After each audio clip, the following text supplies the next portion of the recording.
Et plus tard, Inch'Allah. C'est le but. Et je pense que les femmes qui vivent dans des pays musulmans ont une chance énorme de pouvoir le porter. Et c'est pas une régression, c'est pas une soumission, bien au contraire.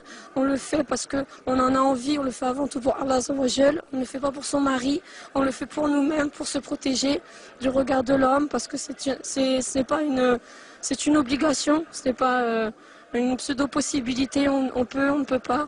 Donc voilà, donc Inch'Allah, avec de la patience, on pourra le porter toutes.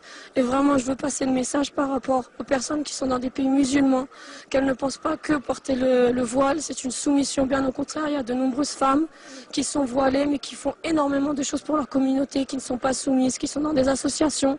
Et en France aussi, on le voit beaucoup, qui donnent des cours, qui sont très investis dans la vie associative, qui sont très investis dans la vie collective et sociale, et que ce n'est pas en soi une régression pour la femme. أن كلامك الصادق عن التدين، عن الالتزام، عن الحشمة سيؤثر في المسلمات. ماذا يكون شعورك؟ وأنا على يقين أن سيتأثر كثير منهن. ماذا يكون شعورك لو علمت أن المسلمات في الشرق تأثرن بكلامك وتحجبنا واحتشمنا والتزمنا بالإسلام؟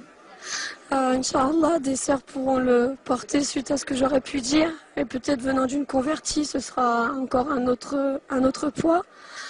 Si demain j'apprends que des sœurs ont porté le foulard parce que j'ai pu dire,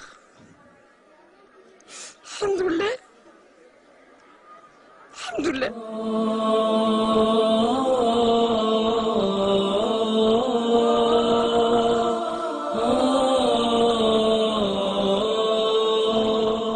Je ne sais pas quoi dire d'autre. C'est Amin, alhamdoulilah. Allah Azza wa Jal est grand.